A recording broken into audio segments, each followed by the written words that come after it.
We made it, everyone. It is the final day of the Basin City Freedom Rodeo, so welcome back to the pre-show. I'm your host, Clay Noel, and I've had so much fun bringing you guys all of the action over the last 3 days, and I'm so excited for this last day because every performance has just gotten better and better. So before we get into tonight's performance, I want to take a look back at who is leading all of the events after the performance last night, and we had slack this morning. So starting off in the bareback riding, it was a rookie out of Oregon. Mason Stoller is leading the pack and unofficially set a new arena record on Buckaroo from Corey and Lang, who they won the rodeo on last year. He was 85.5 points on that horse.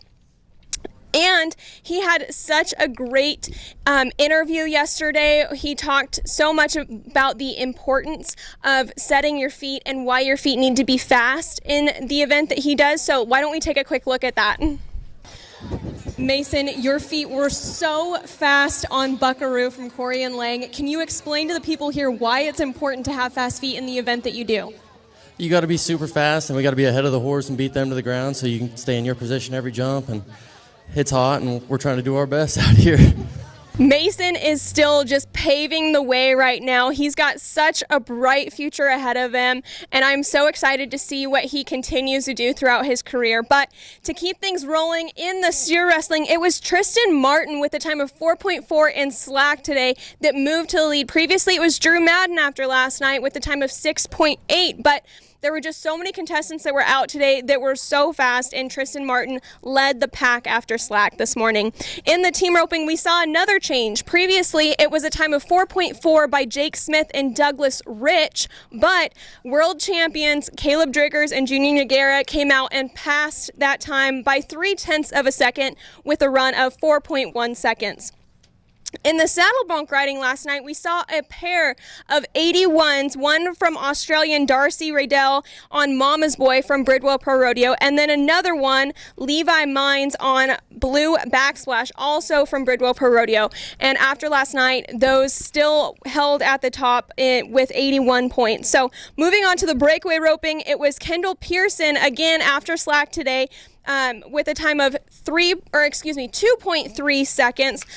And last night we saw Peyton Johnson with a time of 2.9, but Kendall came out and broke that by over half of a second. So in the tie-down roping, it was the Texan, the NFR contestant, Ty Harris, with a time of 7.9 seconds. So it was cool last night to see the tie-down ropers break that into the single-digit run time. It was previously led by Kaysen Dyer with a time of 8.3 seconds, but Ty came out in slack and surpassed that. In the barrel racing, we saw another change. So I don't think any of the timed events held after slack today. I think there were all new leaders that were brought in, and barrel racing was no exception. It was previously Taryn Lee who held that number one spot for two performances with a time of 17.08 seconds, but Latricia Duke came out and surpassed that time by 0.03 of a second. There aren't many things that you can do in 0.05 of a second. Like I said, there's not a lot that you can get done within that time. So that tells you exactly how close their runs were. But to end things off, it was Eli Nekashea, who is still holding that top spot in the bull riding on Peace Out with 86 points. So we've got some great bull riders and great just overall contestants that are out tonight. We'll look at those later in the show. But coming up next, I have some of the shiny trick riders that you have seen throughout the last 2 days, and I'll get a chance to sit down and talk with them.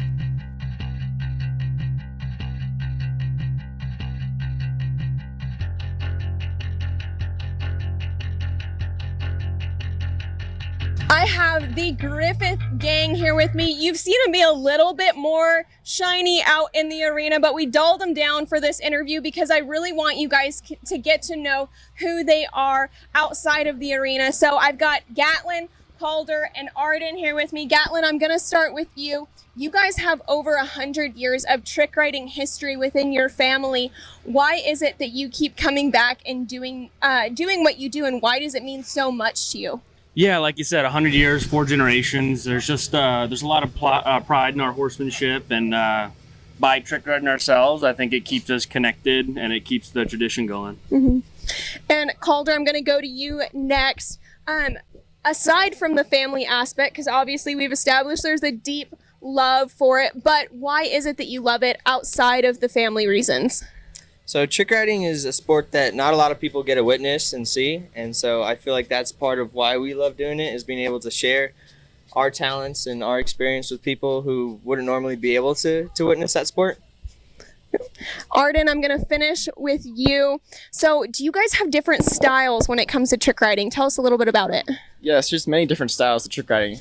Though there's like more than 100 tricks, there's a few tricks that deal with groundwork and propelling yourself above the horse and back on the horse, whereas a few other tricks you're hanging off the side or attached to the saddle in some way, so you're not touching the ground.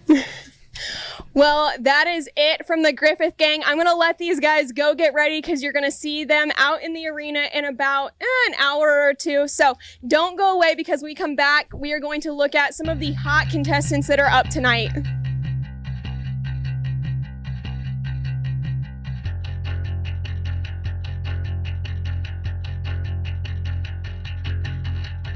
Welcome back to the Basin City Freedom Rodeo pre-show. Now, my co-host tonight, as we look at contestants to watch, looks a little different. Al, you've kind of changed your face tonight, huh? I guess so. Best Al's ever looked. This is one of the contestants that you're actually going to see up tonight in the saddle bronc riding. And I'm a little biased, but I try not to be too biased. This is my husband, Joe Harper. He's standing in for our announcer this afternoon. So, Joe, thank you so much for joining me first. Thank you so much for having me. We're just going to get right into it because it is a stacked performance tonight, especially in the rough stock events. Should be no surprise, he's leading the world in the bareback riding. He is the reigning world champion. He is setting all kinds of new records within the PRCA. Mr. Keenan Hayes, he's got Foghorn from Bridwell Pro Rodeo. I think that's going to be quite the matchup tonight, and I think he might even set a new arena record. Oh, we got a couple matchups tonight that could do that. One of the ones that I was looking at tonight, we got like Taylor Broussard on Mary and some of those. But then I looked down and I seen Jaco Roper has Jericho of Mike Corey's, and that is a bucking son of a gun. And I don't know if Jaco necessarily dreams about that horse, but I think he's going to be great, and I know Mike's pretty proud of him, so I'm excited to see that matchup. Yeah, that one, if Jaco can keep things dry, I think it'll be good. Yep.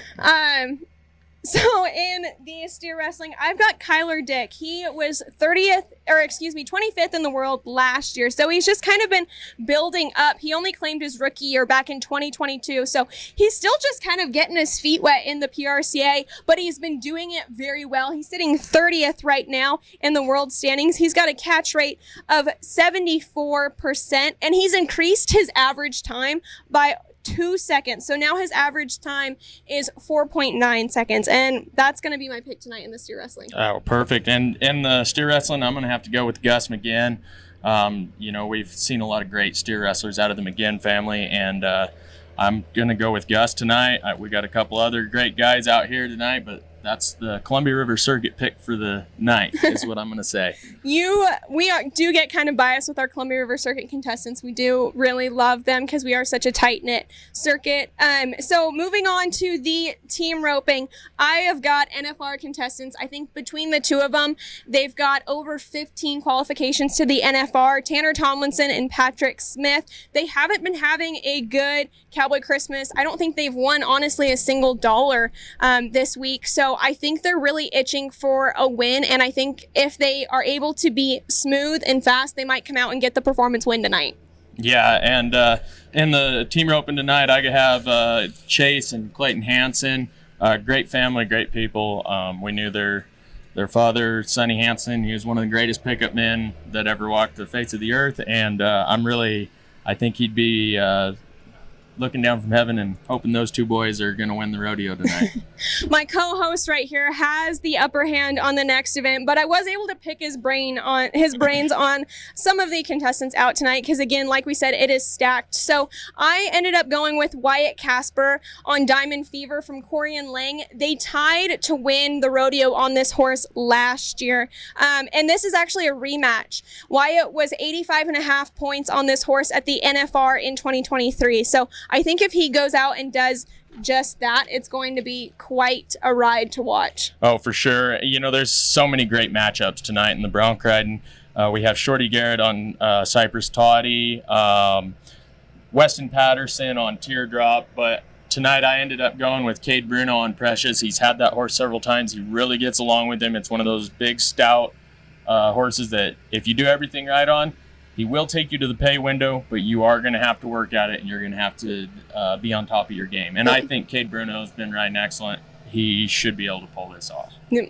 And I'm going to do an honorable mention too. Joe actually has Angel Warrior from Bridwell Pro Rodeo. That is a horse that is by, I believe you said Tiger Warrior. Yep, that is correct. That Tim crossbred into the Calgary Stampede stock there. So I think that'll be an interesting one. I know you were talking to some guys and trying to figure out your rein tonight. So sometimes it's going to be one of those horses for Joe that he's going to have to use his head and think about and kind of. That's really hard. I know, yeah. Some of these rough stock riders don't always do that, but I'm a little biased, so. Let's move on to the breakaway roping. I'm going to switch with you. I'm actually going with a Columbia River Circuit contestant for this one. She's actually a finalist at the Columbia River Circuit Finals. Miss Kylie Streeter. She doesn't necessarily have a high catch rate, but she does have a high, or a low, I should say, average time. So if she goes out and catches, then I think she's going to be fast and possibly get the performance win tonight. Yeah, and I had to actually go with somebody that's made it to the Columbia River Circuit Finals the last couple of years, Amanda Hodges out of Springtown, Texas. She's followed the path that a lot of others have done and come up north for the summer, and she ropes excellent, and she's very professional. We're excited to see her go out there and get that win tonight. Moving on to the tie-down roping, I have another Columbia River Circuit contestant, but he's from Texas. We get a lot of Texans that come up here just because it's a smaller circuit, so it's easier for them to compete in. I have Mr. Luke Potter. He is sitting 4th in the circuit standings and 38th in the world. He's an all-around cowboy. He's got a catch rate of 67% and a run time of 10.54 seconds. So I think if he can just go out and, again, make a businessman's run, it's going to work well for him tonight. No, for sure. And in the tie-down roping, I actually picked a guy that I think is embodiment of the word cowboy, Caleb McMillan out of Soap Lake, Washington. He's an all-around cowboy. He works both sides of the arena. That is the timed event and the rough stock side of it. He rides bulls as well. And we're going to see him in 3 events here tonight: the steer wrestling, the tie-down, and the bull riding. So we're hoping he does well in all of them, but he's going to be my pick in the tie-down roping tonight. Yep. Moving on to the barrel racing, I have one of the hot barrel racers right now in the world. She is sitting 4th in the world, Miss Abby Phillips. If she goes out tonight and runs her horse, Andy Anderson, I think it's going to be very fast. I think she could get up there and maybe even take that top spot in the barrel racing. She's fresh off 3 wins in Canada, and at Eugene, at the Pro Rodeo down there, she is one of only 2 contestants that have broken that into that 17-second run. Plus, she also won Sisters last month, so she is on a hot streak right now. Yeah, and in the barrel racing, like I said, you have a little bit of a hand on me on this event, but I'm going to go with Chandra Ng out of Stanfield, Oregon. She's been involved at the Columbia River Circuit. Their whole family has been for years now, and they're very competitive. And I'm actually looking forward to do very well tonight here, so close to the center of the circuit. Yep. Moving on to the final event of the night, the bull riding. I picked another rematch. Last time Tyler Bingham got on this bull was the High Desert Stampede Extreme Bulls in Redmond this year. He was 85.5 points on that bull. And I think if he just goes out and basically recreates that ride, he's going to take the top spot and possibly make a new arena record here in Basin City. Oh, and the bull riding, there's so many great picks out here tonight. You know, there's a lot of guys that are tough cowboys. You know, Billy Quillen, Levi Gray, Brady Portnier, Ruger Piva. These guys are all very professional bull riders. But today I'm going to pick Levi Gray. He's just coming back from an injury that he sustained earlier this year. He's rested up, he's fresh, and he is ready to ride some bulls. We just seen him at his first rodeo back, I believe it is Eugene, Oregon, and he's coming out here to win tonight. Yep. So that is it for the contestants tonight. There are, like I said, so many more. These are the contestants that are scheduled to compete. So keep in mind that even though we named off some of these contestants, sometimes rigs break down, contestants get hurt, horses get sored up. So just because we talked about them tonight doesn't mean that they'll necessarily be here. They might draw out, but we're all hoping that we get to see these contestants here because we truly believe that they will come out and do very well. So thank you so much for joining me on the pre-show the last 3 days. It has been so much fun to bring this to the Basin City Freedom Rodeo, but don't go away because we are one headbanging song away from crowning our 2024 Basin City Freedom Rodeo champion. So get ready to let freedom rodeo.